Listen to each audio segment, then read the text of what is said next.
again, again, you would find out they would say that, well, because procurement is an enabler, right? Supply chain specialists are enablers to the business. So somebody in sales and distribution says, I just simply want a vendor that's going to help me manage my, sales. Why do you need to go through the procurement process to say, oh, we've got this policy, that policy? The business owner itself might not even be happy to hear that the actual vendor that they want to use their securities it's nothing to write home about. So we're seeing lots of challenges, and also some will tell you and say, well, look, I've got too many vendors to assess. Why should I bother in the first place? So I'm an SOC, or maybe I'm a large bank in South Africa, for instance. I've got almost 1,000 vendors, maybe 200 critical vendors, which I spend 1.5 billion rands on every year. um, I don't have the energy as a procurement team to begin to assess all those vendors from a cybersecurity perspective. And again, you'd find out again that vendors also are very secretive about their cyber health. And that is, it's very, very clear. So if you asked a vendor today and say, oh, how are you doing from a cybersecurity perspective? They'll tell you, we're doing X, Y, Z, we're doing all the things we need to do. And nobody's really going to come out to say, we're not really doing the thing. So the question from a vendor cyber risk perspective is, how do we validate that vendors are actually telling us the real truth about their cyber hygiene? Um, and they're not, if I would borrow the word, scoping us, or they're not lying to us to tell us that they're actually healthy when they're actually not healthy.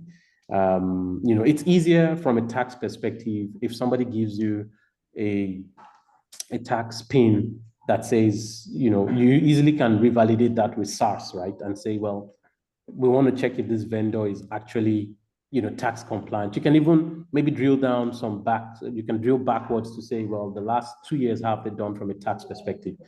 You can validate all that from SARS, right? But of course, from a cybersecurity perspective, it becomes a bit slightly difficult because, again, if a vendor had a cyber breach 2 years ago, they also don't want that to be out in the open. They'll try their possible means to prevent you as people within procurement to find out that they've had a cyber breach in the past. And again, you see that again, every vendor assessment is an emergency. You'd find business telling you and say, we need to sign this purchase order tomorrow. It's an emergency. So you can imagine where, as procurement specialists, you're dealing with 300 vendors, and all those vendors, you need to onboard them as an emergency in itself. So it becomes very challenging to be able to find, how, or to be able to deal with vendor cyber risk management, effectively. So you ask yourself and say, why do I want to continuously monitor third party? Why is third party risk management? Why is it a big deal in the first place, particularly from a cybersecurity perspective? Stats are showing us that 75% of companies are experiencing breaches due to third parties. And when I mean third parties, it could be, so a company X hires another third party company to do some work for them. And you'd find this also within the US. If you Googled right now, and maybe you checked the US and maybe some also South African companies that have been involved in cyber breaches, you would find out they say, oh, well, that particular arm of the business that got breached was because we were using a third-party resource from another third-party company. And when you drill down, you'd see that third-party company would say, well, but we also hired our resources from a recruiting firm. And then the recruitment firm would tell you and say, oh, well, they also had another partner, and then, and all that. So you're finding out that quickly that there is a lot of liabilities, particularly from a cybersecurity perspective, that you need to take care of. So those are one of the reasons why you want to continuously monitor third parties. Again, you'd find out that your partners are constantly adding new technologies into their technology landscape. And again, technology brings innovations, it brings lots of good things. I can remember maybe some 7 years back, there was no such thing as Kubernetes. A lot of us would, rely simply on virtualization. And I'm talking from a tech perspective here. would rely solely on virtualization. But today you're finding, that applications are being containerized. There are new technologies coming out every day. There's DeepSeek, AI technologies, things like that are coming out every day to help with the innovations.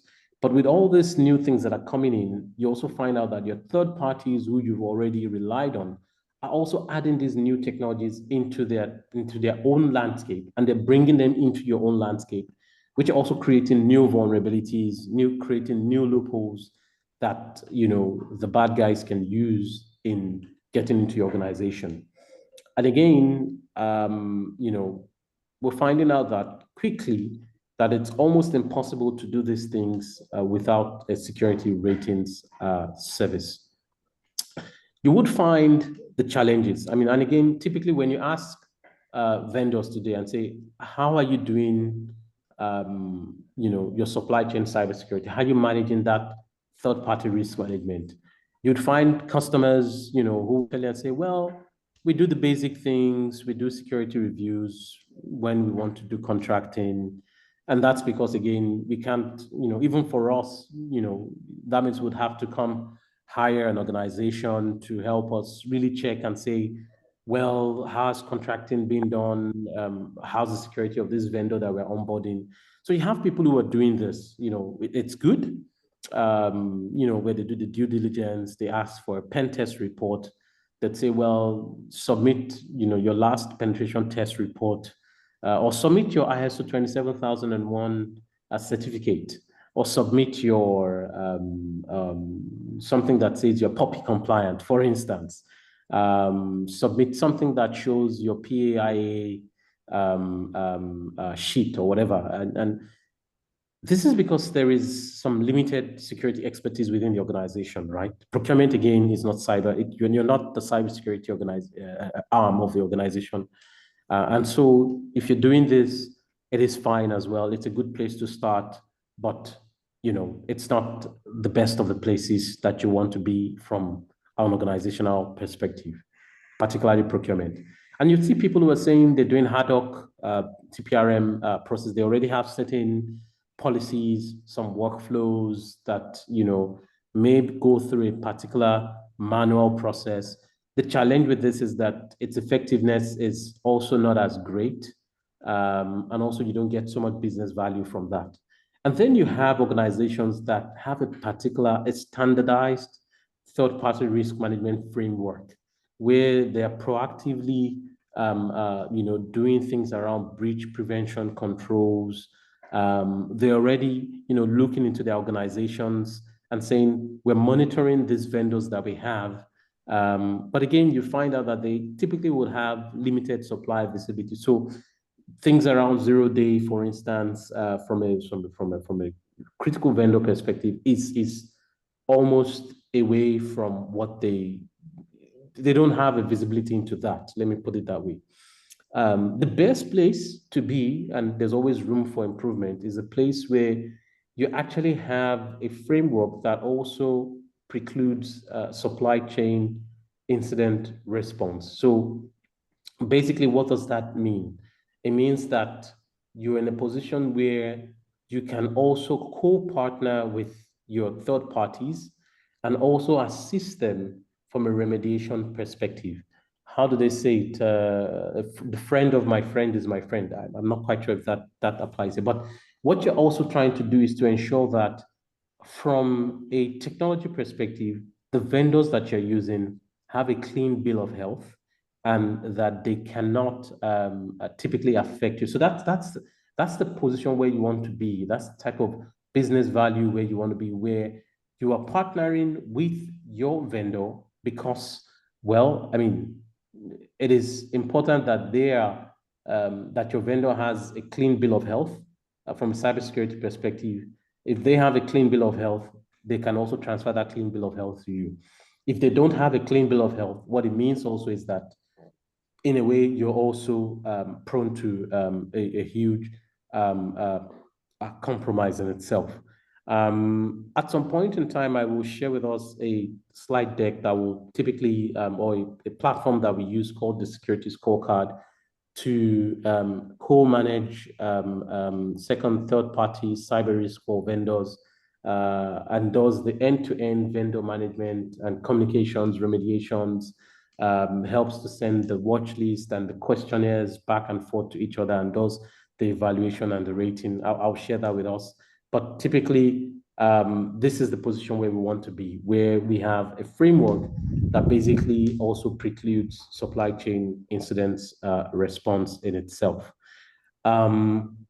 I did talk about what typically most vendors would do today. So current methods, they no longer suffice, particularly today, where a vendor would need to be onboarded and you would ask them to say, submit your penetration test report to show us that you're doing the right thing.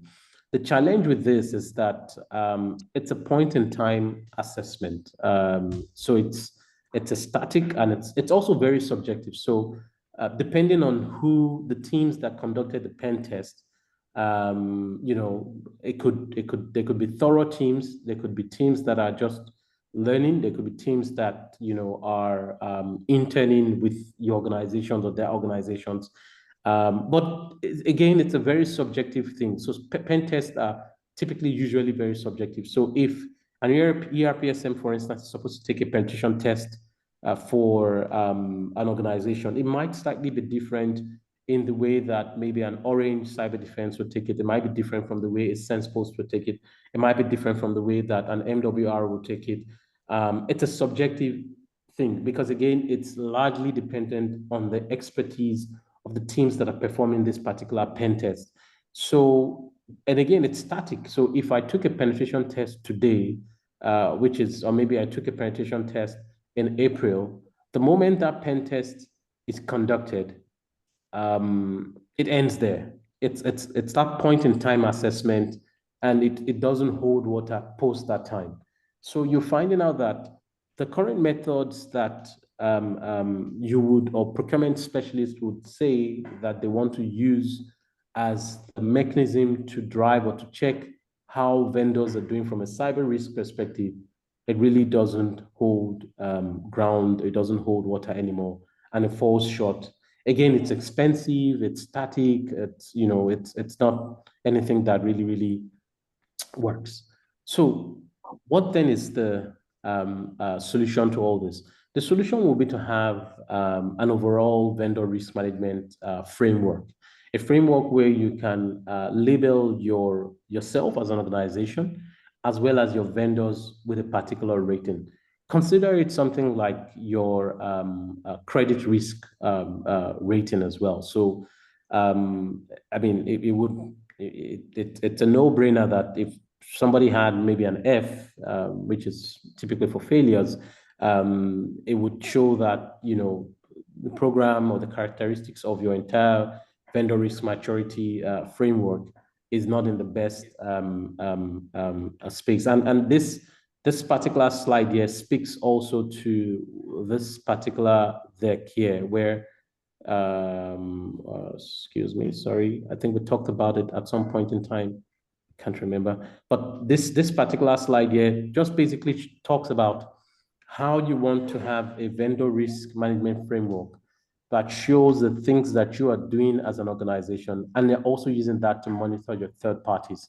So if you were the first thing you want to do is to create a particular framework that helps you categorize your maturity frameworks into these 5 different cadre, where you're basically evaluating yourself and the vendors on 10 different parameters.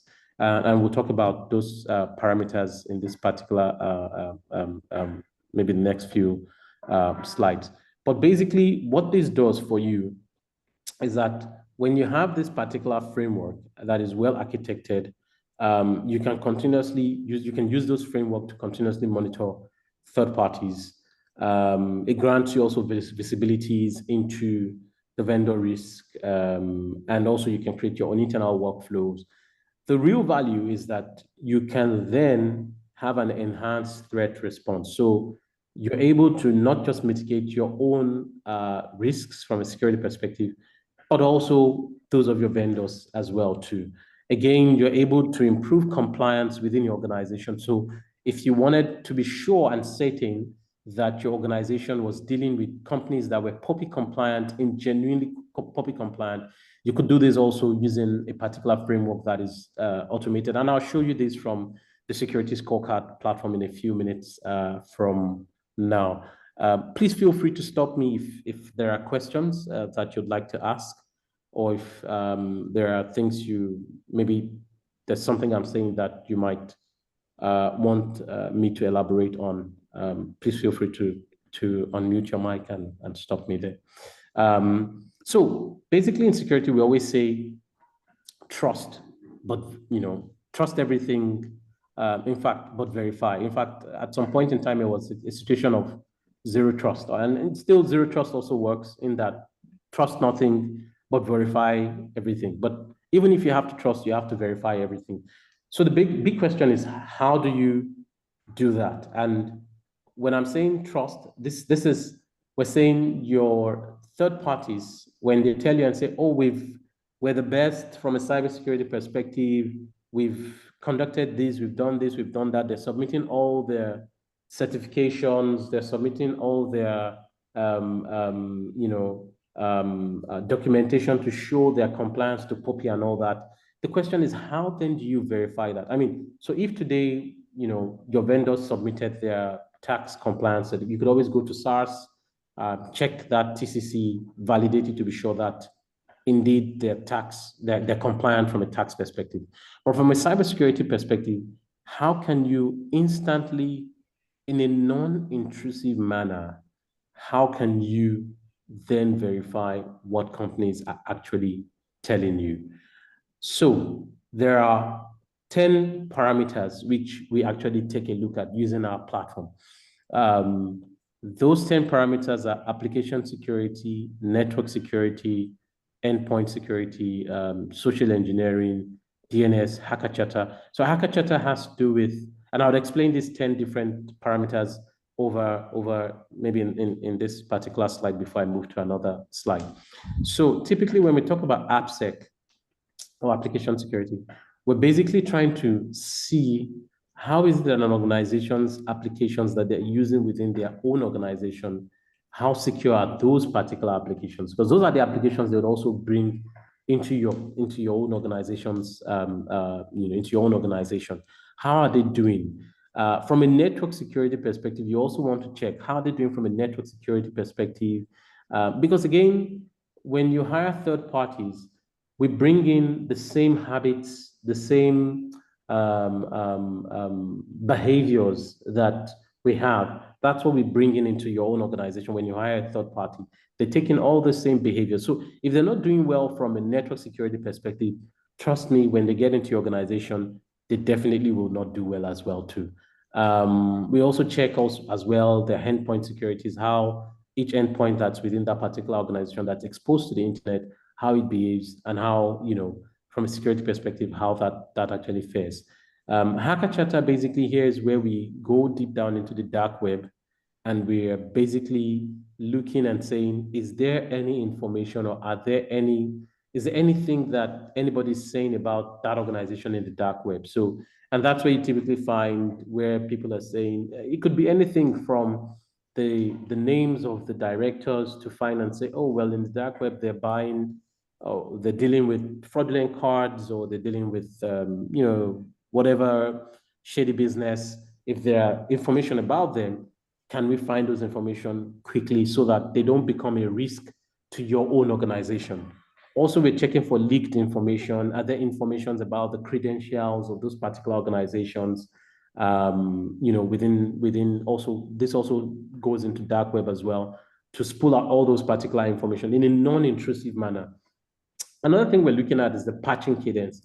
How often do they patch their systems? How often do they patch the system from a security perspective? And what's the reputation of their IPs, the internet protocols that they use within the organization? So basically, what we're able to do using the security platform, security scorecard platform, is to look at all these 10 different parameters to engage you as an organization and also engage your third parties and then match and say, this is how each organizations are doing.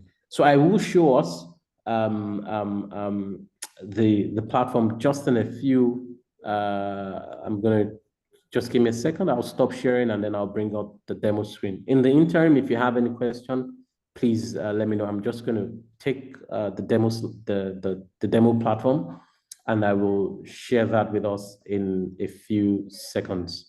Any question, by the way?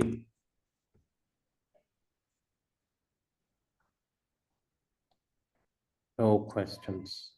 It's beautiful. Okay, I'm just going to platform the security scorecard. Just give me a second here. Logging in, username, password. Okay. And let me know if you at the count of. I'm just trying to also just log in, and I don't want to bore you with my username and my long passwords. That's just what I'm doing. So I apologize for keeping you waiting for the second time. And I'm also getting an authentication code 62985. Okay, beautiful. So I will share my screen again. All right. So let me know when you can see my screen again. Can you see my screen? Yes, we can. Yes, we can. Okay, so this is the security scorecard platform. This is what we use to help organizations from a vendor risk perspective. So when you typically log into the platform, the first thing you see is the vendor risk management, the vendor engagement, the self-monitoring launchpad, and the attack surface management platform. So obviously, I mean, I think one of the first things you want to do is your own organization. You want to look at your own scorecard, for instance, and that basically gives you your own company overview. For instance, your own security, your own scorecard. If you're in a B or you're in an A, you can look at your own organization also. What makes the score factors? You can see that from an application security, it tells you where there's an high breach risk, where there's a medium breach risk, and also pinpoints everything out. So it tells you how you're doing well within these 10 different parameters. Your DNS health, what you're scoring. If you've dropped from the last 5 days, it puts it there as well. If you're increasing, it also tells you that. You could also go from a history perspective, for instance. So if you wanted to see how you've been behaving over the last 12 months, for instance, I could select all year. You can see and say, well, something happened in, so if you looked here, for instance, this here is application security. And sometimes around July 1 or thereabout, July 24, there was a significant drop from the way the organization was doing, and it dropped down. And since then, it's been like that. So it's almost the same thing as saying when you're doing your validations from an organization, for instance, maybe at the time where you're about to sign up, you're about to onboard them as vendors, they're performing well. And over time, they begin to mess up. You also want to look at, from a compliance perspective, how is it that organizations are doing? And there are quite a number of different frameworks which we can actually use to join or to actually address organizations. You could look at the DORA, the Digital Operations Resilience Act, which is very similar to what we're doing in South Africa from a PAIA perspective. You could also look at how the organizations are doing, depending on what you're doing from a SOC 2 compliance perspective. If there are a vendor that deals with your credit cards, for instance. So if today you're about to work with a Yoko, for instance, or maybe a software company that will be dealing with your credit card data, you probably want to find out how that company is doing from a PCI DSS, a payment card industry data security standards 4.0 perspective, and the different other frameworks that are there that you can also look at from. If there's been any incident in the past with that organization, it's something you want to know. to say, well, this particular organization was breached at a particular time, and like that. And also, you can also check the digital footprint of that organization, where all their IP addresses are sitting. So and that's for, and I'll go into more details when I go into the organization, because sometimes maybe you want to deal with a particular vendor that will be handling the data of South African citizens, for instance. And they tell you and say, well, all our data sits in South Africa. You also want to verify that indeed those particular IP addresses are actually sitting within South Africa as well. So it's not an IP address that, when you find the overview, you find out that, maybe they've got different IP addresses in different particular places. So you want to do this, you want to do a risk quantification, you want to check the company profile, basically, you find the industry and all that, and you want to also do an actual risk quantification from a procurement perspective, basically. When I say risk quantification, you basically want to also quantify and say, what is it that a breach will cost you, or what is the financial, and this entire metrics will tell you and all that, well, the probability of compromise for this particular vendor is 14.86. We've used different algorithms to calculate this at the back, using things like the MITRE attack framework, where we're basically looking at lots of different computations from different tactics, techniques, and procedures using the MITRE attack framework to say, well, this is how this particular, based on the behavior of this particular organization, this is the probability of a compromise. And you might also put within your framework, your procurement framework, to say, well, if the probability of compromise is beyond 50%, then that particular vendor as a third party is a huge risk for yourself, which would mean that before you onboard them as supply chain specialist or as procurement specialist, you probably want to put in a framework or a policy that says that the probability of compromise has to be lower than 40%. And of course, this is something that you can also discuss with your existing IT teams. This also makes procurement become a value add to IT as well, as against just always every time going to meet IT and saying IT needs to give me this, or IT needs to give me that, and IT needs to give me XYZ, help me with this. We're trying to onboard this vendor. I need IT to do this. I need IT to do that. With this, you can actually be your own boss from a security perspective. If you went into portfolios, so what does portfolio mean? Portfolio basically is or are the different vendors that you have. So in this case, for instance, we've got private, and you can have private or public portfolios. I won't go into the private because there are some special customers that are there and that I cannot show, because whilst it's a, what you call it, whilst it's a demo system, it's also live. It picks up live information basically from this. So, and it's not restricted to one particular place. So you could have vendors in Nigeria, vendors that operate in Nigeria and in South Africa. You could have vendors in Zimbabwe, for instance. You could have vendors that are also government, for instance, CISOs, and you can find out how they're doing. In fact, would there be somebody here that would like us to try the organization and just see, any organization, state-owned, and sometimes you don't, if for instance, you also don't want to add up all the vendors one by one, you could always upload, your vendor list, and you upload them into it, and the system just picks it up simply like that. So maybe let's take a, what can we have a company that we can use? Is there someone who's willing to, allow us use their company just for use? Anybody in the team? Anybody on the call?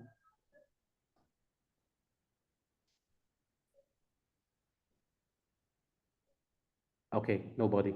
All right. So let's see, what organization could we use? Let's see. Maybe we could take a company like Astron Energy, maybe. Energy. Yeah. So If we took Astron Energy, for instance, the moment you click save, for instance, it takes a little while and then uploads them. And, you can always go and say, well, this is the way the company is, they're performing from, if there are issues, it pinpoints the issues. It also gives you like history, how they've been doing over the last 12 months. You can see here clearly how they've done. At some point, they want to be, and something probably happened, and then they dropped, and then they went up, and then you can check basically how they're doing, and you say, well, this is how they've done. They've never been below a 70, for instance. So if you were to use maybe a company like Astron Energy for one of whatever you're trying to do, you would see their security pattern. And you can actually do this with different parameters. So you probably want to do from a network perspective. You can see that network, they're usually up and over time. And you can do this maybe over the last 30 days. For instance, you can see how they're doing and how they're growing. You can see also a history.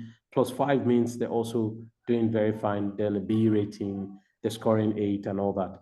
You can judge them by compliance.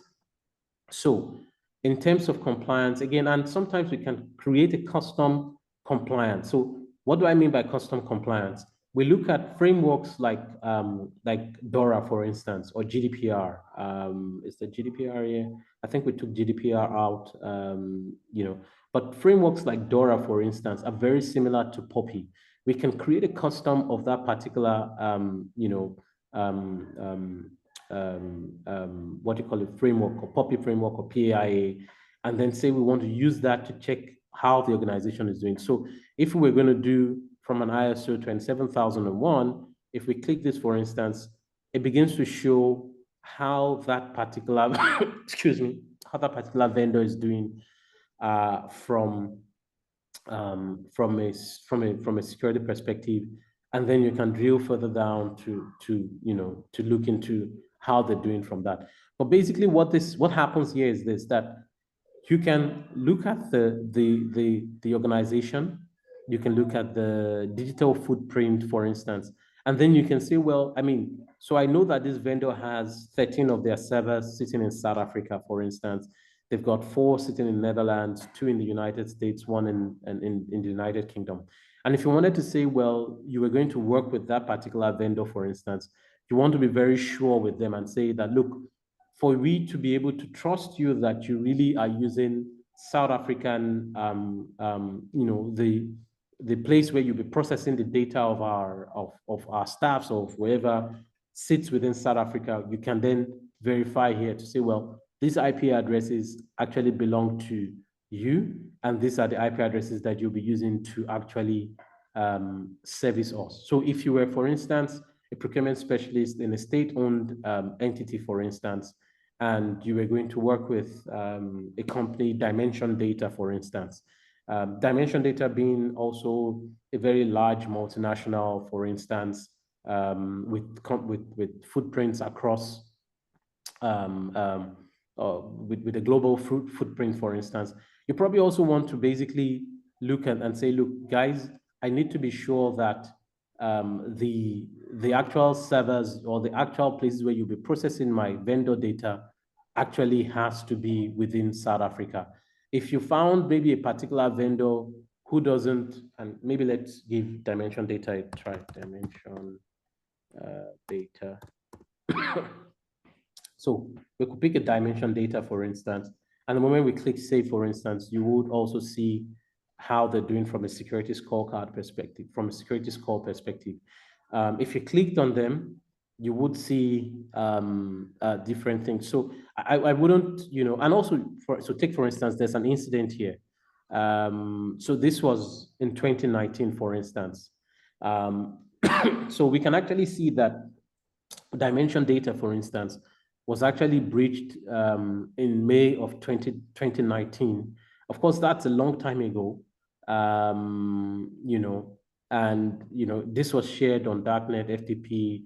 If the information is in the public web, we can actually go copy that particular link, and give me a second. If we clicked here, we will be able to, okay, well, maybe that particular information is not there. But we'll be able to find out actual information about those particular breach. We can drill further down to be able to see those particular breach that's happened.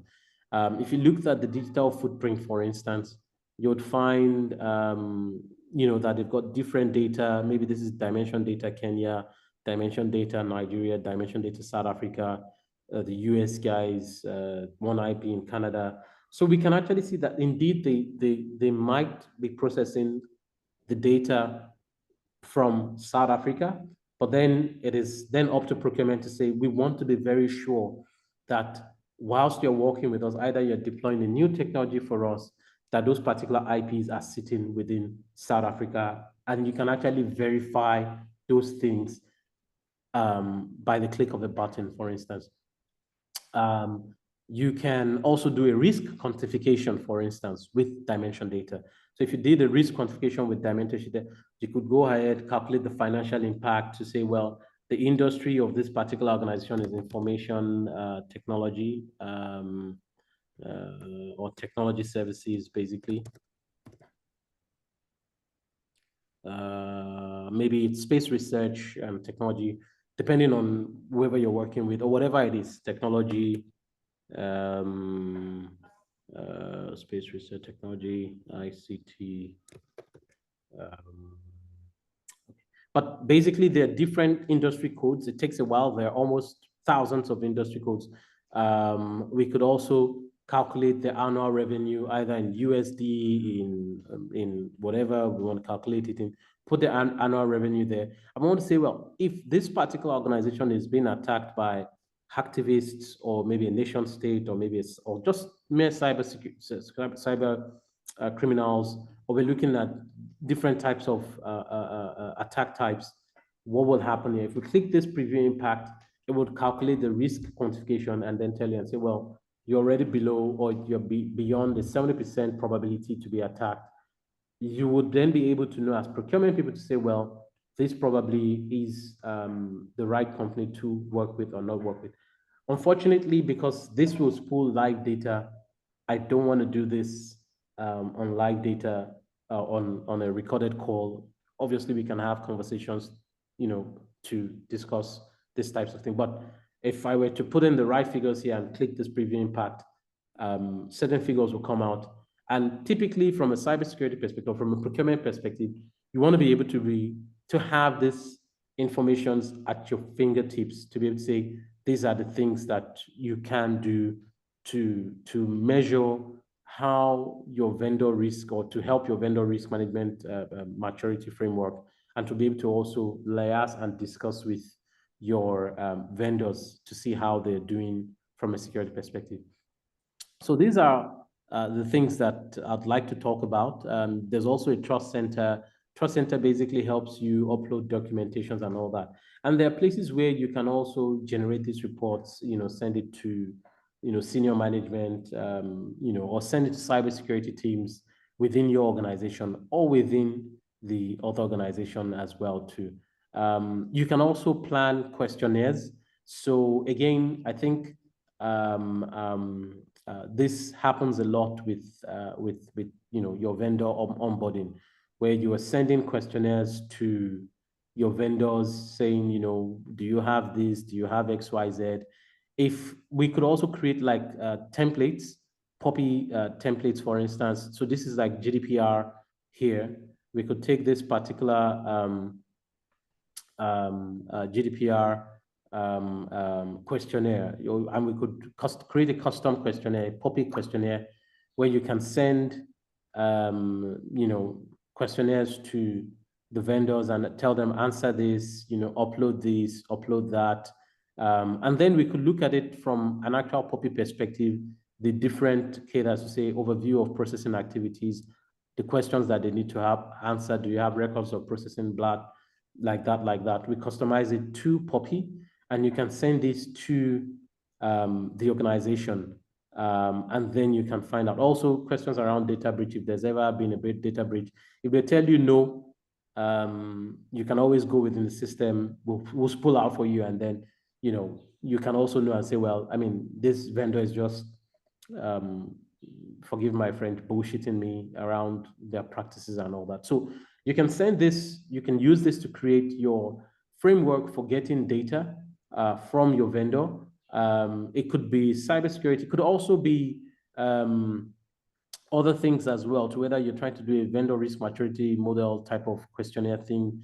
It could be whatever types of questionnaire you want to send to them. There are other templates, basically. There's a Poppy template, but I think it's not on this system here, that we can actually use as well too, depending on the situation or depending on depending on the vendor and what you're onboarding them for. So like I said, if you were onboarding a vendor which will be dealing with credit card data, maybe you are a retail organization, you're a procurement specialist in a retail organization, and you're working with maybe a company that's helping you, with your technology platform that processes your vendor data. You want to send them this PCI DSS type of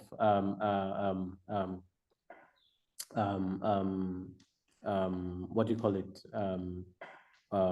questionnaire. And this is some that, it could, that gives more details. So for instance, if they click yes, the expected testing has been performed, all elements required have been met and stated. And they can also upload that documentation that says that has happened at that particular time.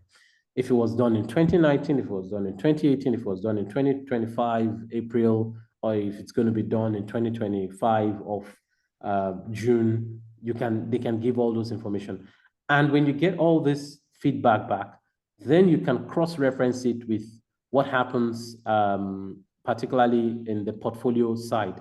So if somebody tells you and says, oh, we've done this XYZ, we've never been in a data breach before, we've never done that, whatever it is, you'll be able to find it. You can also request for evidences here from all the vendors that you're actually working with. We can simply take another company as another vendor, maybe in Mozambique, BMC, I think BMC, okay, not, what's the name of, I'm trying to look for Banco. I think Banco is a Mozambican.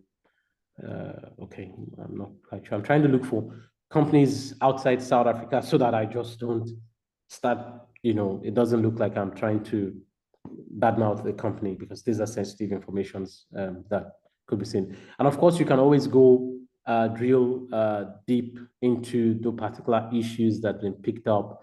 If maybe a particular server, so take for instance, in this case with data, there's a vulnerable VMware ESXi server that's been detected that's existing over there and there in one of their servers. Maybe this is the server they want to use to host your system as an organization. You need to know as a procurement specialist to say, whilst I'm not cybersecurity, but it is my responsibility to ensure that my organization is taking advantage of a particular service that won't impact us. So take, for instance, if Data was going to use this particular server to host your information, already with the click here, you can see that it's actually, and you can look at the actual IP addresses. So you can also use it as a value add to your IT team and to the IT teams in the third parties to say, look, check this particular IP address, check this particular IP address, check this particular IP address, check all these IP addresses that belong to your organization. And if indeed, of course, they are, but they want to verify with them, these servers are vulnerable to XYZ, they're vulnerable to this, you can, if it tells you and says the data-driven likelihood of a breach is high, then it's also important that you also have the company actually fix this particular issue so that they can actually fix it before it affects you as an organization. Because again, like we saw from one of the first slides, it's almost easy where your third parties or your fourth parties or the nth parties, their own behaviors, their cyber hygiene, everything goes a long way to affect you as an organization. So this is the platform we use, Security Scorecard platform, for managing this vendor risk management framework. I know it's almost 6:50. It's actually 6:51 p.m. And this was supposed to end at I think 7 o'clock. So I'll take time or I'll like to take questions, feedbacks, comments, and we can proceed with questions and feedback. But in the absence of questions, then maybe Charmaine can talk about the CIPS, CIPS classes, and and we can proceed from there. I think she did previously. You can just proceed. She did previously. Okay, all right. Yeah. So in the absence of questions, am I still sharing my screen? No, I'm not. So basically, by applying these principles of fair and accurate security ratings, one of the things that you find out is that it creates there's a sort of transparency that you get working with your vendors using our platform. They should be transparent with you about their cyber hygiene. And again, you can also have something within the tool, which I think I didn't talk about. It's called the Score Planner tool to plan some self-improvement. Ultimately, what we're also doing is you're also contributing to the security. You're also contributing to the security posture of every other organization that you work with within within South Africa or perhaps outside of South Africa.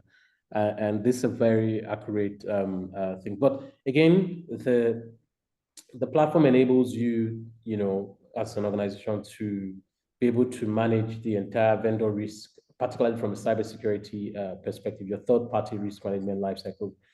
It enables you to manage it by identifying or keeping tabs on all the vendors that you're working with within the portfolio section. And again, you can quickly classify them into tiers. So you might have, and you also have the same thing within your organization as procurement specialist. There are certain vendors who you would call critical vendors.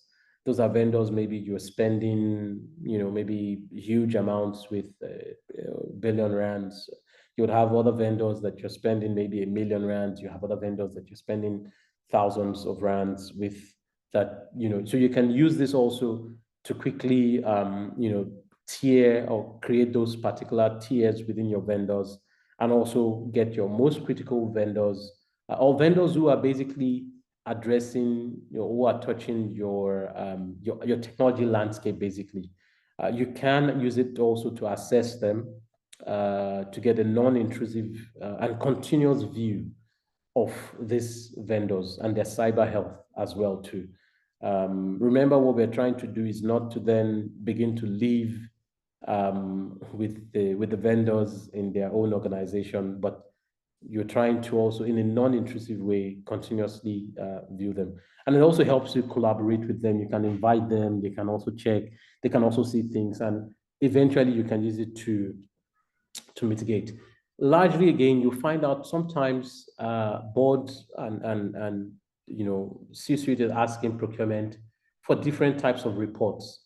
Again, from a third-party risk perspective, we're beginning to see where C-suite is demanding and saying, what is the vendor cyber risk report?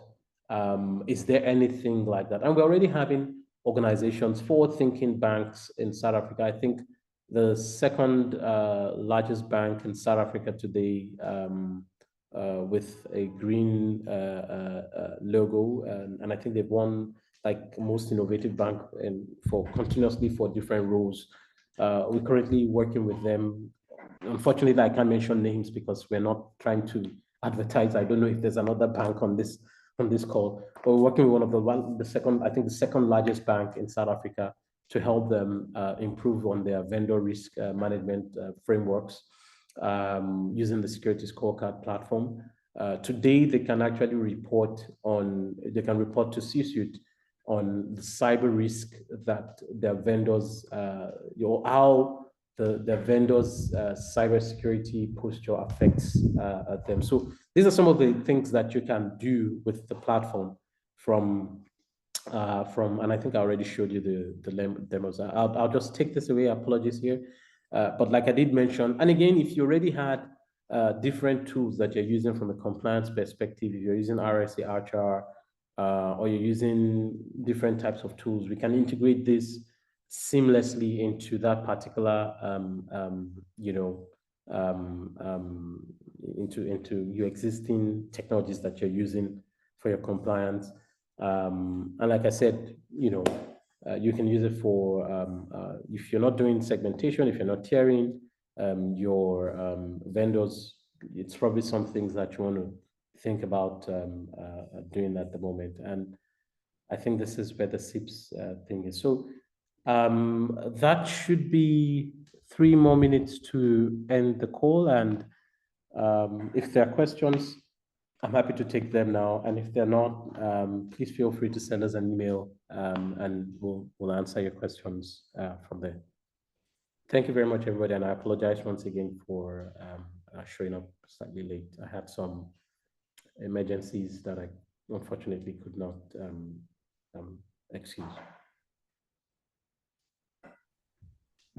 Thank you very much, Chile.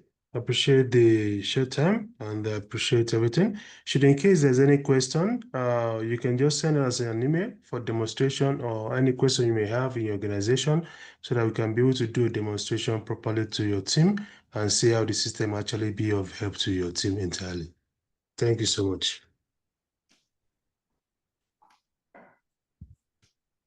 Oh, there is something in the chat. Okay, thank you, guys. Thank you. Thank you so much. Thank you. Bye. Bye.